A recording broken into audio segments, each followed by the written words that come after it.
ठीक है. So I am repeating carefully. What do we have to do in the beginning?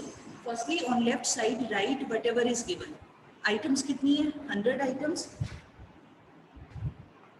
100 items हैं तो पहले आप लिखो. That means number of items is given. That is n.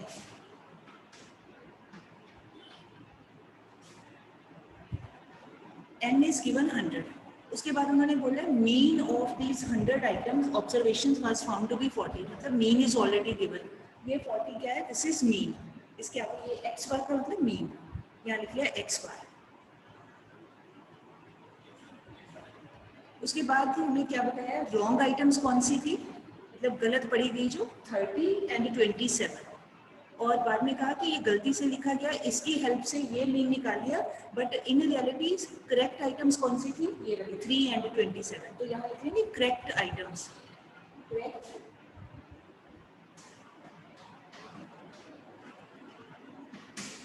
Correct items हैं 3 and 72. ठीक. अब बिल्कुल वही प्रोसेस. अब आप देखो 2 आइटम्स रॉन्ग है, 2 आइटम्स करेक्ट है. तो टोटल नंबर ऑफ आइटम्स में कोई फर्क पड़ेगा? कोई फर्क नहीं पड़ेगा. टोटल 100 ही रहना है. क्लास में 100 बच्चे हैं. ठीक है. 100 में से 2 बच्चे क्लास से उठ के चले गए फॉर वॉशरूम या फॉर ड्रिंकिंग वाटर. वो चले गए उठ के. 98 रह गए. अच्छा, इन द मीन टाइम बाहर से कोई और 2 बच्चे आके वो क्लास में बैठ गए. मैम से पूछ के मैम मे आई कम इन? आ जाओ भाई, आ जाओ, बैठो. 2 बच्चे आ गए. तो एट ए टाइम क्लास में तो 100 बच्चे ही रहे.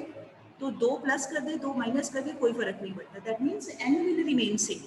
अब इसके बाद हमने बाकी का काम करना है. अब मैं इसको रब कर रही हूँ. ठीक है. आई होप सबने लिख लिया. पहले अपने को फॉर्मूला x का sigma x over n. x बार है 40. सिग्मा x में नहीं पता, n इज 1. इसके नीचे कुछ नहीं है, क्रॉस मल्टीप्लाई करेंगे. सिग्मा x आ गया 4000. 40 इंटू 100 4000. Sigma x 4.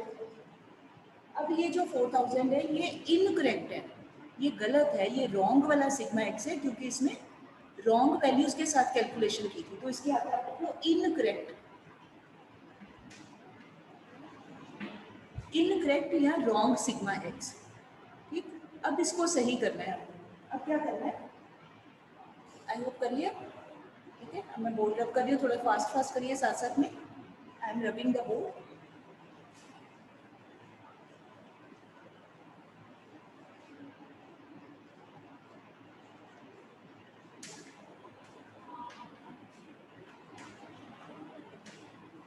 अब लिखना है आपने करेक्ट सिग्मा x. इसको करेक्ट करना है. Correct sigma x is equal to 4000. जो गलत था 4000. इसमें जो 2 वैल्यूज रॉन्ग है उनको माइनस कर दो और जो 2 सही वैल्यूज हैं उनको ऐड करना है. तो रॉन्ग वैल्यूज क्या है? 30 एंड 27. तो -30 -27. ठीक. और प्लस क्या करना है? 3 एंड 72. +3 +72. ठीक है जी. पूरा लिखना है ऐसे. ये इनकरेक्ट था तो इनकरेक्ट को फिर ठीक कैसे करें? उसमें रॉन्ग वैल्यूज को माइनस कर दे, करेक्ट वैल्यूज को ऐड कर दे. तो रॉन्ग वैल्यूज हैं 30 माइनस कर दिया, 27 थी माइनस कर दिया, और सही वैल्यूज हैं 3 एंड 72, इनको प्लस कर दिया. ठीक है. अब प्लीज पूरा कैलकुलेशन करिए कितना आया. मैं अपना इधर करती हूँ, आप अपना करके देखिए जरा.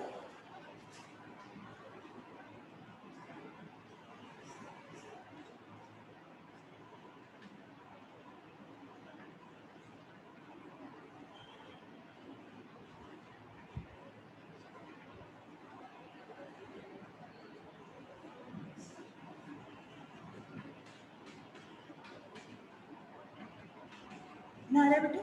चेक कर लो. ठीक है. ये है करेक्ट सिग्मा एक्स हो गया हमारे पास. Correct sigma x 4018. अब बस इसकी हेल्प से मीन का वही फॉर्मूला फिर से लगाते हैं. Correct mean is equal to correct sigma X divided by n. बस करेक्ट वर्ड लगा लेना साथ में ताकि पता चल जाए. दिस इज इक्वल टू ये वाला 4018 डिवाइडेड बाय n 100 रहेगा.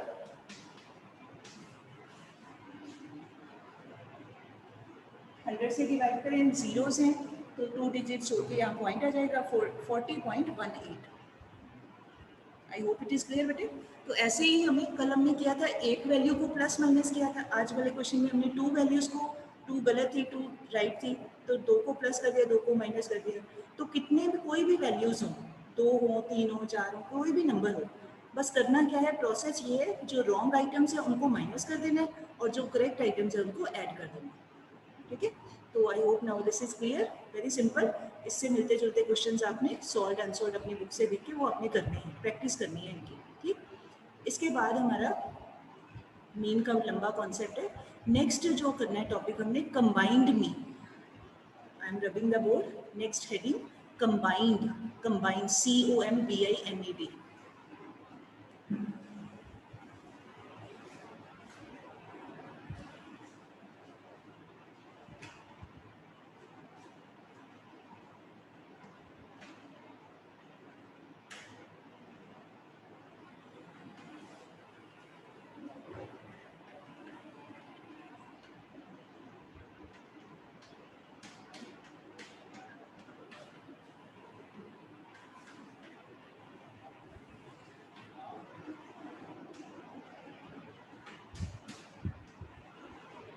This is the formula, x bar उसके नीचे 1 2, 12 नहीं कहना, इसको बोलना है ऐसे, X bar 1 2 is equal to n1 small n, n1 into x1 bar plus n2 into x2 bar. मतलब इन दोनों के बीच में कोई साइन नहीं, इंटू है मल्टीप्लीकेशन, इन दोनों के बीच में कोई साइन नहीं, multiplication.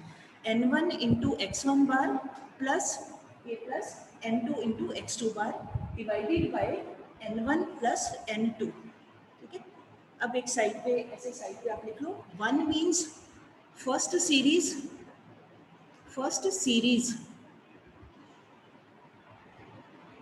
2 means second series, series SERIES। मतलब 1 बताता है एक कोई सेक्शन हो, कोई सीरीज हो, कोई ग्रुप हो, कुछ भी, पहला ग्रुप, 2 का मतलब दूसरा ग्रुप, ग्रुप कह दो, सेक्शन कह दो, सीरीज, कुछ भी नाम ले सकते हैं। ठीक है,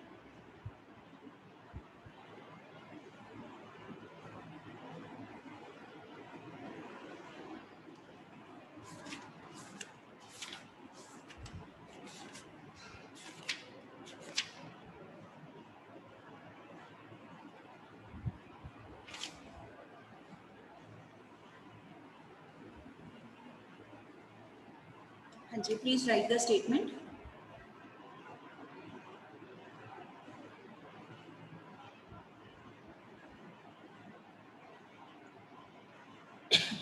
द मीन, एक मिनट रुको,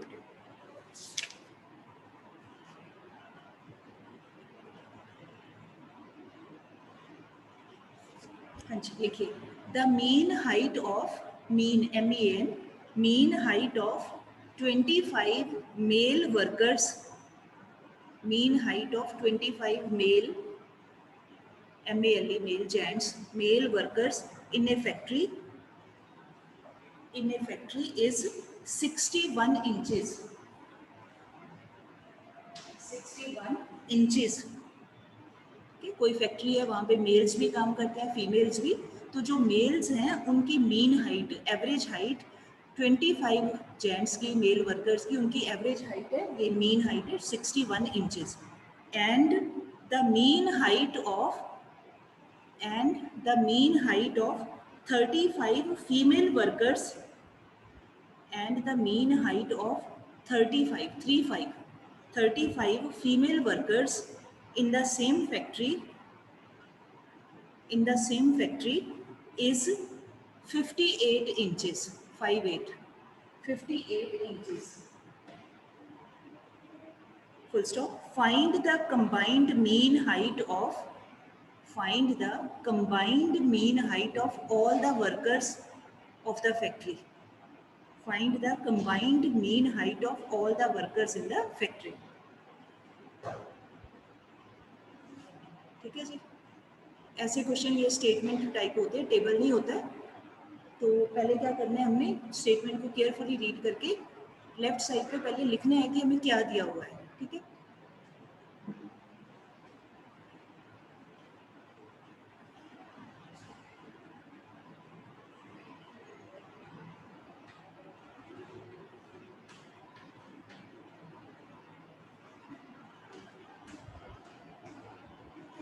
पहले तो आप सीरीज बना लो, किसी को भी लिख लो, चाहे मेल को नंबर 1 मतलब डेजिग्नेट करना है हमने 1 और 2, दो अलग अलग ग्रुप बना देने हैं।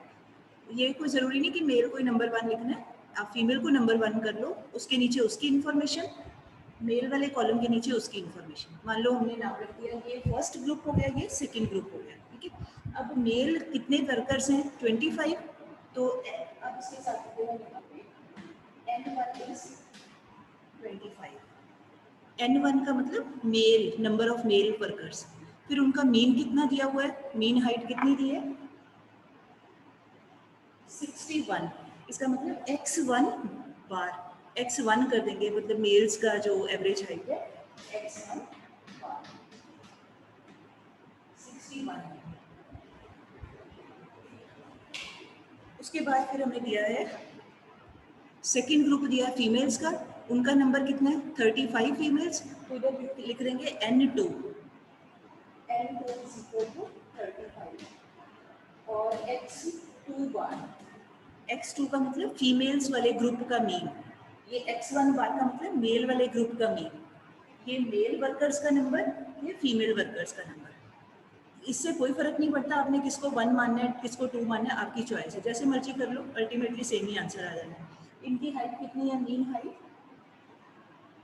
58। तो पहला तो काम ये है कि एक प्रॉपर तरीके से आप इंफॉर्मेशन अपने सामने लिख लो ताकि आपको पुट करना इजी हो। अब इन वैल्यूज़ को अपने फॉर्मूला में पुट करिए, वेरी इजीली। सभी वैल्यूज़ हमारे पास आ गई हैं, मैं यहाँ पर कर रही हूँ।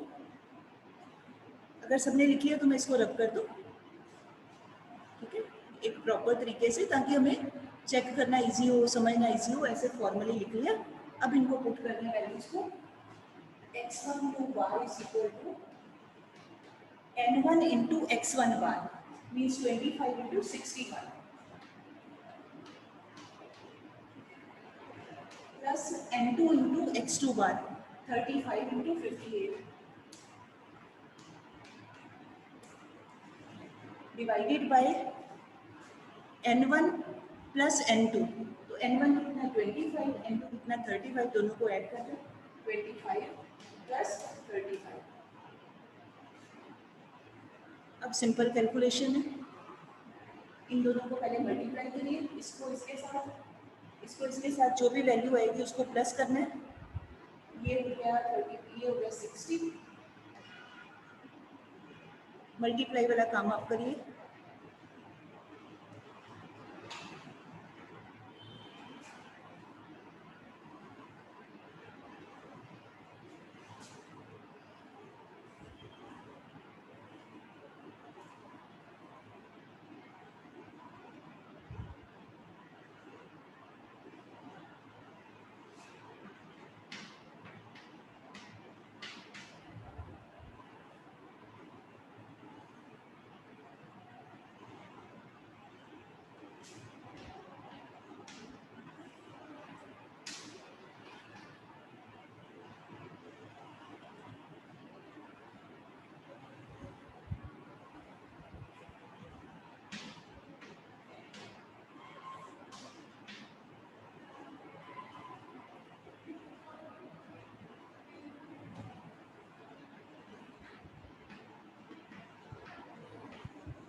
आई होप सबको बोर्ड दिख रहा है बेटा।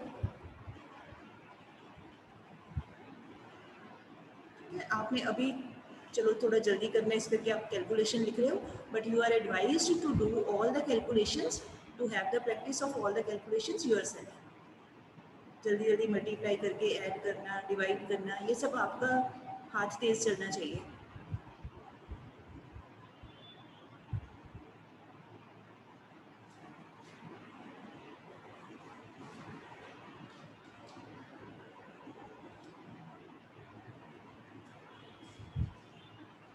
चलिए अब एक क्वेश्चन आप अपने आप करिए जरा इसी टाइप का। क्वेश्चन नंबर 17 है आपकी एक्सरसाइज का, page number 213 TR Jain book में से। जिनके पास नहीं है मैं स्टेटमेंट भी बोल देती हूँ, आप नोट करना है नोट कर लो।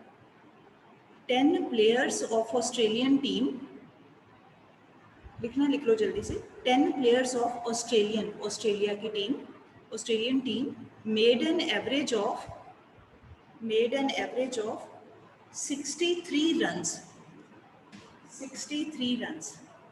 ठीक है, कोई क्रिकेट टीम है या कोई भी टीम है, उसने क्रिकेट वाली ने उसने 63 रन की एवरेज से 10 प्लेयर्स ने रन बनाए। And 10 players of the Indian team made an average of 77 runs. 10 players of Indian team made an average of 77 runs. Calculate average runs made by both the teams. Calculate average runs made by both the teams. Okay? अब ऐसा ये word नहीं लिखा होगा कहीं भी कि calculate combined, ऐसा जरूरी नहीं ये वर्ड लिखा हो। तो जब हमें ये कह दिया calculate average runs made by both the teams, तो हमें अपने आप से वी हैव टू अंडरस्टैंड कि ये कंबाइंड मीन का क्वेश्चन है। तो अब आप किसी भी टीम को नंबर 1 मान लो, ठीक है, जैसे एक तरफ लिख लो ऑस्ट्रेलिया, इधर लिख लो इंडिया, या इंडिया ऑस्ट्रेलिया, इंडिया को 1 मान लो, ऑस्ट्रेलिया को 2। तो इंडियन टीम के कितने मेंबर्स हैं? N1 10, ऑस्ट्रेलियन टीम के भी N2 भी 10 ही है, सेम ही नंबर दिया हुआ है, दोनों हो गए, N1 भी 10 है, N2 भी 10 है। फिर इंडियन टीम, उसको अगर आपने 1 माना है तो X1 बार उसका कितने एवरेज रन बनाए हैं? 77। X1 बार हो गया 77, और जो सेकंड ग्रुप है आपका ऑस्ट्रेलिया का, उसके X2 बार कितना हो जाएगा? उसका कितना है? 63। ठीक है, अब आपके पास चारों वैल्यूज आ गई, फॉर्मूला लिख के उसमें पुट कर दीजिए। थोड़ा जल्दी करिए, ये सिंपल है थोड़ा।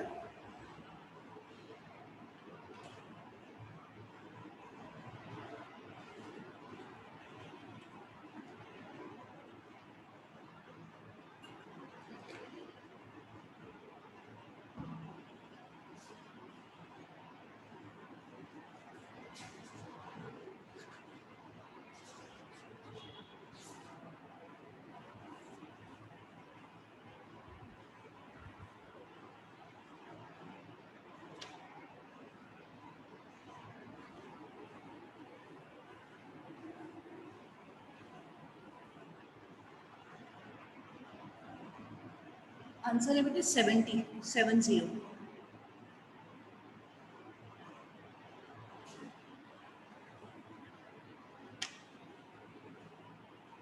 हाँ जी, किसने भेजा? हरमीन कौर ने भेज दिया आंसर 70। वेरी गुड, शाबाश बेटे। I have shared attendance form once again. Those who have not filled yet, they can. Okay, Krrish का भी आ गया आंसर। वेरी गुड, जल्दी जल्दी करिए बेटे।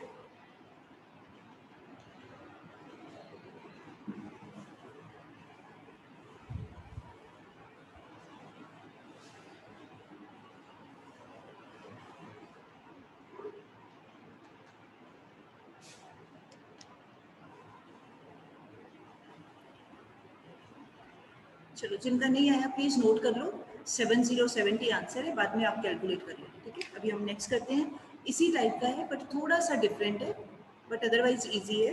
Right the statement, the mean ways of 100 workers is 284। The mean या एवरेज, वेज WAGE, सैलरी या veg वाला, mean ways of 100 workers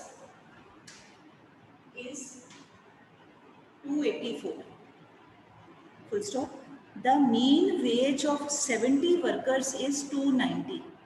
Mean wage of 70 workers is 290. ठीक है, इसमें से ये 100 में से 70 वर्कर्स की जो मीन एवरेज वेज है वो है 290। Full stop. Find the mean wage of remaining 30 workers. Find the mean wage of remaining 30 workers.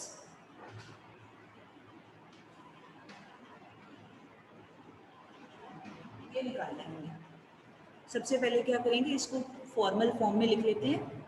मतलब they have already given total number of workers, means N1 plus N2 पहले ही दिया हुआ है, total पहले ही दिया है। अब हमने अपनी ओर से देखना है, कोई नाम नहीं दिया उन्होंने, ये ग्रुप बना दिया कि उसमें से 100 में से 70 वर्कर्स की इतनी है बाकी के 30 वर्कर्स की मीन वेज निकालो। तो अपनी ओर से हम एक ग्रुप बना लेते हैं, ये जो 70 वर्कर्स हैं इनको हम फर्स्ट ग्रुप मान लेते हैं, और ये जो 30 वर्कर्स हैं इनको हम सेकेंड ग्रुप मान लेते हैं, ठीक है। तो इसका मतलब ये हो गया हमारा N1, इसको N1 मान लें, पहला ग्रुप मान लें, इसको N2, जैसे मर्जी मान लो, उससे कोई फर्क नहीं पड़ता है। ये N2 हो गया, मतलब बाकी के बचे हुए 30 N2 हो गया। दोनों को ऐड कर दें, इसका मतलब ये 100 क्या है, 70 प्लस 30 टोटल है 100। तो that means this is N1 plus N2 total. N1 plus N2 is 100, is 100, ठीक। ये हमें ऑलरेडी दिया हुआ है कंबाइंड मीन, मतलब x1 x bar 1 2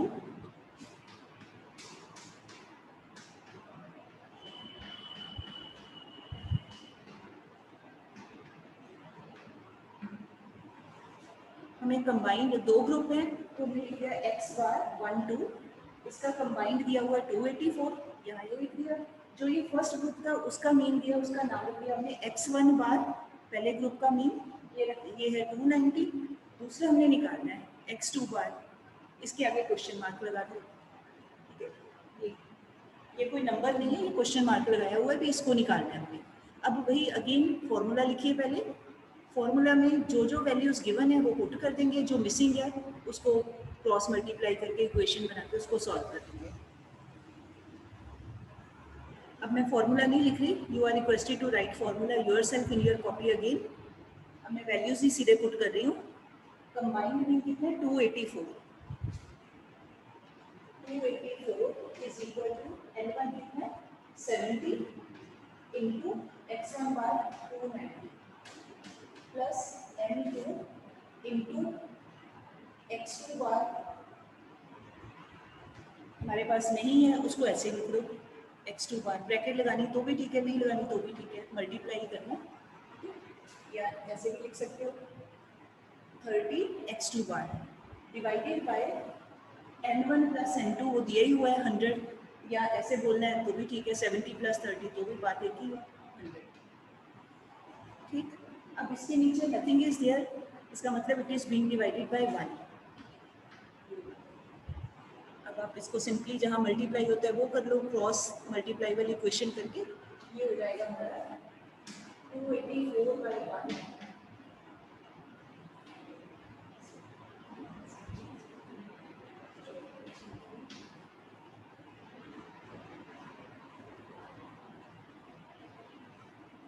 plus 30 x2 bar divided by 1, cross multiply कर दें, ठीक है। ये 100 इधर आके मल्टीप्लाई कर देते हैं, 284 into 100 is equal to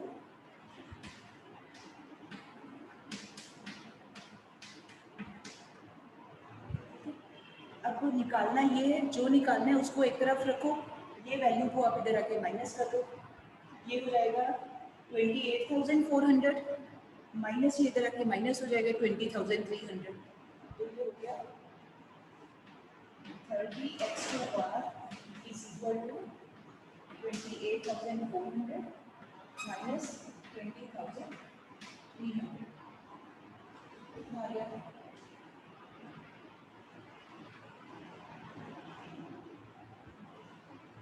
8100 आ गया, चेक कर लो, ठीक है। ये आ गया 32x2 बार। अब आगे निकालो, ये 30 इधर आके इसको डिवाइड कर देगा, 8100 को 30 से डिवाइड करते हैं, कितना आ गया, क्या आ जाता है हमारा 270,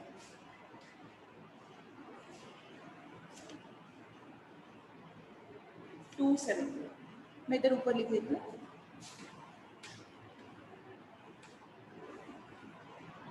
270 इज द आंसर। मतलब हमें दो ग्रुप्स में से एक ग्रुप की इंफॉर्मेशन दी हुई है, सेकंड वन को हमने कैलकुलेट करना, ठीक है। तो ये कंबाइंड मीन में you may get this type of question also. Combined mean दिया होगा, टोटल नंबर दिया होगा, एक वैल्यू मिसिंग होगी, उसको 1 मानना है 2 मानना है वो आपकी चॉइस है, उससे कोई फर्क नहीं पड़ता, अल्टीमेटली तो हमने उसको कैलकुलेट ही करना है, ठीक है। चाहे आप इसको 2 नहीं मानना था, ये भी मान सकते थे, 130x1 बार तो भी ठीक था। अल्टीमेटली तो मल्टीप्लाई करके क्रॉस इक्वेशन को ही सॉल्व करना है, तो आंसर वही आ जाना है आपका, ठीक है। तो विद दिस अगर कंबाइंड मीन वाला पार्ट खत्म हो रहा है, इससे रिलेटेड क्वेश्चंस आपके एक्सरसाइज के और दूसरे वो आपने करने हैं, ठीक है जी। उसके बाद है हमारा नेक्स्ट जो टाइप है मीन की, एक छोटा सा क्वेश्चन करवा देती हूँ, वो भी है थोड़ा सा टाइम है 5 मिनट का। मिसिंग आइटम, नेक्स्ट लिखिए मिसिंग आइटम।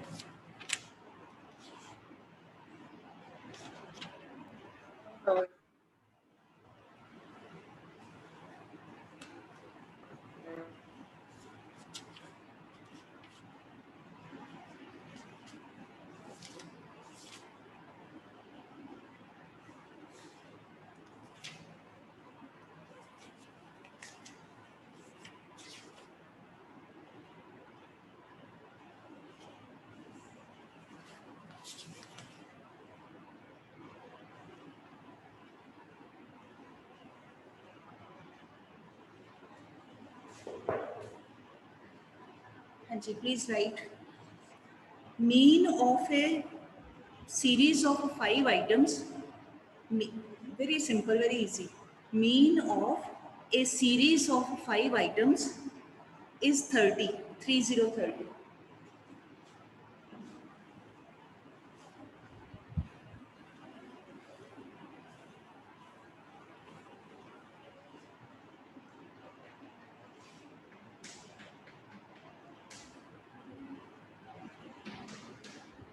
मतलब 5 आइटम्स हैं, n 5 है, उसका मीन दिया हुआ है 30, full stop. 4 values are 4 FOUR, 4 values are 10, 15, 30, 35 respectively. 4 values are 10, 15, 30, 35 respectively. Find the missing value. Find the missing value. अब आपने क्या करना है, वेरी इजी। तो इसका नाम रख लेते हैं एक्स सीरीज, नाम रख लेते हैं, इंडिविजुअल सीरीज है, एक्स नाम रखते हैं। जो 4 वैल्यूज दी हुई है उसको ऐसे लिख के, 5th वैल्यू मिसिंग है उसको हम लिख देते हैं स्मॉल एक्स, ठीक है। स्मॉल एक्स लिख लो, कुछ भी लिख लो आप, जैसे आपको दिल करे। अब इसका टोटल कर लें। अब हमें पता है एक्स बार का फॉर्मूला जो होता है, X bar equal to sigma X over N, direct method. N है 5, एक्स बार दिया होगा 30, ये चाहिए हमें, तो इसका टोटल करेंगे अगर सिग्मा एक्स कितना हो जाएगा 90, 90 प्लस एक्स, एक मिसिंग है ना, तो उसको तो वैसे ही लिखना पड़ेगा 90 प्लस एक्स, 90 प्लस एक्स। अब इसको यहाँ पुट कर देते हैं वैल्यू को,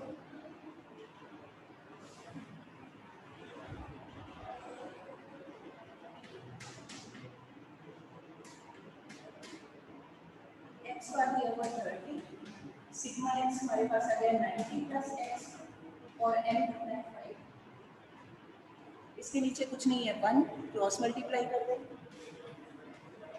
ये अगर आपने मल्टीप्लाई कर दिया 30 into 5 is equal to 90 plus X 150, ये 90 तरह के माइनस हो जाएगा, इज इक्वल टू एक्स, और एक्स इज इक्वल टू,